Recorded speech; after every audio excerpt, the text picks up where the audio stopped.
Bienvenue les socios. Pour ceux qui n'ont pas eu la chance de visiter notre chai, on essaie d'innover un peu cette année pour le Social Club et de vous faire un petit débrief en fait, sur les testing box que vous avez reçus et ces petits échantillons. Donc j'y reviens tout à l'heure, mais j'espère que le format vous plaît et que vous prenez plaisir à déguster. Moi j'aime bien faire la sélection et c'est vrai qu'on essaye de proposer que ce soit participatif et qu'on passe un bon moment et que vous puissiez suivre un peu notre travail. Donc là, vous êtes dans un de nos chais d'élevage. Ceux qui ne sont pas encore venus, on vous attend.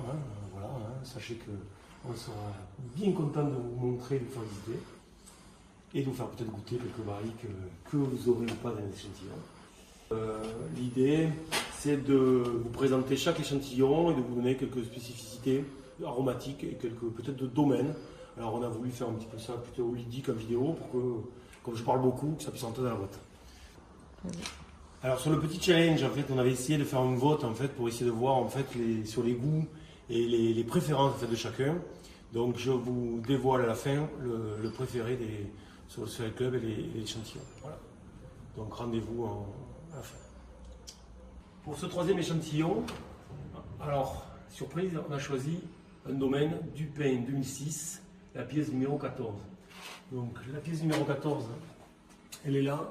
Là, elle est actuellement dans une petite barrique de 225 litres et plutôt en hauteur. Alors, vous connaissez notre travail sur l'élevage un petit peu chez Encatana et on a essayé plutôt sur les rangées du haut de la concentrer, de choisir une concentration pour avoir un élevage peut-être plus sec et un peu moins de rondeur par contre pour concentrer les arômes. Dans le domaine du pain, juste deux mots sur le domaine du pain. Donc, le domaine du pain, c'est un domaine qui ne produit plus depuis 2017. Alors c'était un couple qui en 2001 a décidé plus ou moins un projet pour la retraite. Voilà, donc soit peut-être pour un jour vendre de l'Armagnac, soit peut-être pour laisser une trace ou pour l'épargne.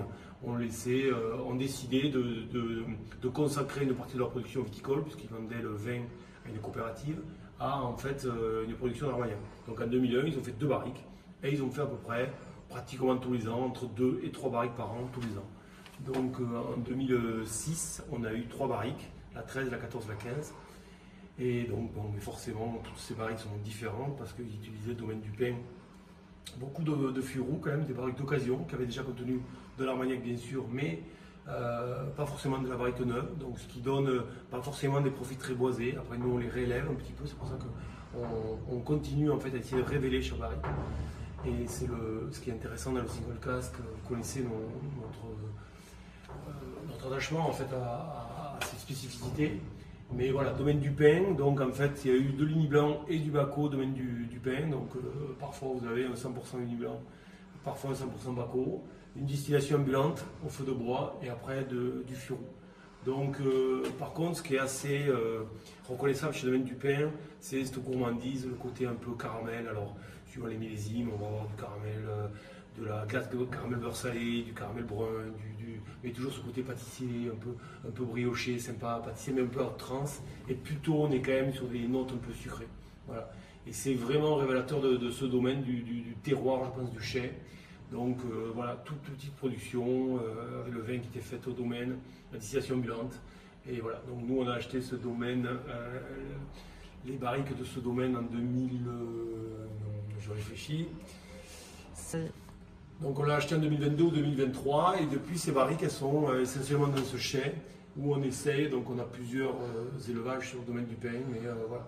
Donc le domaine du pain 2006, la 14, c'est une petite barrique, donc il y a très peu de barriques. Donc voilà, ça c'est plus le numéro 3. Donc le numéro 2, c'est un domaine de Bel Air, 1998 et la barrique 76. Aujourd'hui, surprise, en fait ce millésime, il est en Dame Jeanne. Pourquoi on utilise le vieillissement ou on va dire on va conserver ces armagnacs comme Dame Jeanne. Alors j'en profite pour vous expliquer parfois en fait pourquoi on choisit ce mode de vieillissement ou ce mode de conservation on va dire. La Dame Jeanne en fait ça nous permet de garder les armagnacs tels quels. On veut garder en fait par exemple pour ce domaine de Bel Air, on veut garder cette gourmandise, ce côté en fait un peu, moi je trouve c'est très ample en bouche, c'est un peu dense. Ce côté boisé, épicé, un peu très très gourmand. Donc en fait pour le garder comme ça, et pour ne pas lui donner un peu plus de bois, ni éventuellement prendre le risque de baisser le degré dans une barrique, plutôt en élevage humide, on va le mettre en dame jaune. Il y a aussi peu de quantité parfois qui nous incite des fois à le mettre en dame jaune. Donc là, on le conserve en dame jaune. La dame jaune bouge pratiquement plus.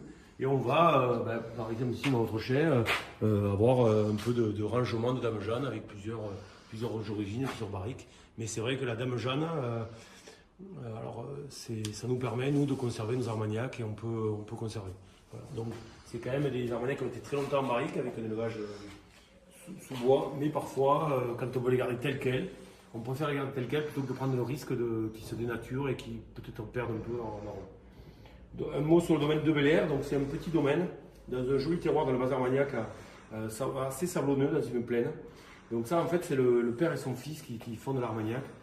Et ils ont une jolie colonne armagnacaise, ils font le vin au domaine, ils ont du Bacot, de l'Uni Blanc, du Colombard, donc c'est assez... on a souvent quand même un assemblage de cépages en fait pour ce domaine-là. Mais alors il faut bien, et ça fait partie de mon travail de maître de chai, mais il faut bien choisir les barriques parce qu'on a vraiment des disparités d'élevage, parce qu'il y a beaucoup de chais, beaucoup de barriques neuves, des barriques d'occasion. Les cépages, on en a parlé, donc en fait il y a tellement de différences entre ces chais, ces cépages, ces spécificités qu'en fait les barriques ont vraiment des profils différents, des profils aromatiques. Et bien, du coup, on va essayer de choisir les barriques qui nous plaisent, mais quelquefois on a des bonnes surprises et des petits trésors dans ce domaine. Et j'aime beaucoup ce domaine Bel-Air 2098 parce que c'est vraiment, les armagnacs sont très colorés, très denses, boisés, mais le bois est présent, mais de façon gourmande en fait. Ça fait partie, moi ça me fait penser à des bois de santal en fait, à des bois précieux, et plus que du chêne pur, notre chêne gascon. Voilà pour le domaine de Bel-Air 98. Et nous voici donc à l'échantillon numéro 1. Alors pourquoi on a gardé l'échantillon numéro 1 à la fin?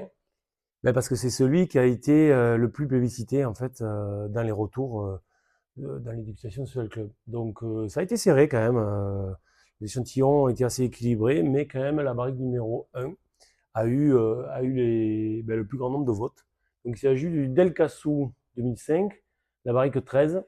Alors cette barrique elle est assez spéciale. Je vais d'abord vous parler du domaine d'El Cassou. Le domaine d'El Cassou, c'est un petit domaine donc ça c'est du 100% Bacot, dans les Landes, Arthès d'Armagnac. C'est un domaine qui produit très très peu. Ils n'ont pas arraché la vigne, mais ils ont des vieilles vignes en fait. Voilà, donc j'ai choisi quelques barriques de temps en temps. C'est un propriétaire qui est très attachant et que je m'entends bien. Et ça fait des jolis armagnacs qui sont très ronds, fruités, vraiment dans le style bas armagnac. Vraiment dans le style souvent, les Del Cassou un peu... Ils sont souvent dans le style fruits exotiques, un peu fruits frais, avec des notes un peu des fois parfois d'ananas, une fraîcheur. On a certains millésimes sur Del Cassou qui ont une jolie fraîcheur sur l'eucalyptus, un côté mentholé qui est assez bizarre, voire même certains millésimes de Del Cassou qui ont un côté un peu fumé, un peu. Donc c'est vraiment un domaine assez rigolo et assez complexe en fait. Et là, j'ai essayé de l'élever dans une barrique différente. Il y a quelques années, j'avais acheté des jolies barriques en fait d'une tôlerie de Champagne. C'est un meilleur ouvrier de France, c'est un joli tonnelier qui fait des fûts un peu différents. J'avais envie d'essayer ce que ça donnait sur les armagnacs. Si je suis honnête avec vous, sur les premières années, j'étais assez circonspect parce que je trouvais que ça allait pas bien à l'armagnac, que le bois, ça peut être trop de bois et que le bois était trop marqué, que c'était un peu compliqué. Ils élevaient surtout des veines de champagne en fait dedans. À l'époque, le tonnelier Jérôme Viard m'avait dit ça serait bien d'essayer sur les spiritueux. Et pendant quelques années, honnêtement, je pensais que je m'étais trompé. Et là, maintenant que ces barriques ont quelques années, celle-là date de 2021, maintenant qu'elles ont été rincées un petit peu, entre guillemets, avec d'autres armagnacs, là maintenant, c'est des barriques intéressantes parce qu'il y a vraiment un bois qui est fin, avec une grande complexité, et ça amène vraiment un élevage. Là, ce domaine d'El Cassou, ça l'a vraiment changé. Et en fait, ça lui donne un côté très gourmand, très complexe. On est sur le fruit, mais on a changé de fruit, on n'est plus sur le fruit frais. On a ce bois, mais ce bois très précieux en fait qui nous a mené. On a une très jolie couleur sur ce Del Cassou. On a vraiment un Armagnac qui est pour le coup pas forcément très très vieux par rapport aux autres, même si on a un Dupen 2006. Mais ça fait vraiment un bel Armagnac. Pour 20 ans d'âge, c'est vraiment un Armagnac qui est très abouti, très complexe, très joli, qui garde de la puissance, de la rondeur. C'est vraiment un joli produit, une jolie barrique. Et je suis content qu'elle ait été publicitée par le Social Club parce que on va voir pour faire une sortie peut-être Social Club avec un embouteillage spécial et voilà. Et on est assez content que ce domaine d'El Cassou vous ait plu. Alors, les socios, en septembre, on va vous proposer la sortie de ce Del Casso 2005. On va travailler cet été sur un packaging sympa et on va vous proposer cet embouteillage exclusivement pour les membres du Soudal Club en septembre et on verra si on l'ouvre plus tard à d'autres ou pas. La nouveauté, c'est qu'on va essayer de, comme vous avez vraiment été nombreux à voter et que c'est un projet qui nous tient à cœur, le Soudal Club, on va vous proposer de, si vous voulez, vous pourrez personnaliser l'étiquette et peut-être un peu, on pourra mettre voilà, des informations sur l'étiquette de manière à ce que vraiment vous étiez impliqué dans le projet et que vous puissiez en profiter pleinement. Donc voilà, soyez attentifs, on va vous proposer des choses, et on vous proposera des choses d'ici septembre pour retrouver cet embouteillage spécifique Social Club. Adios.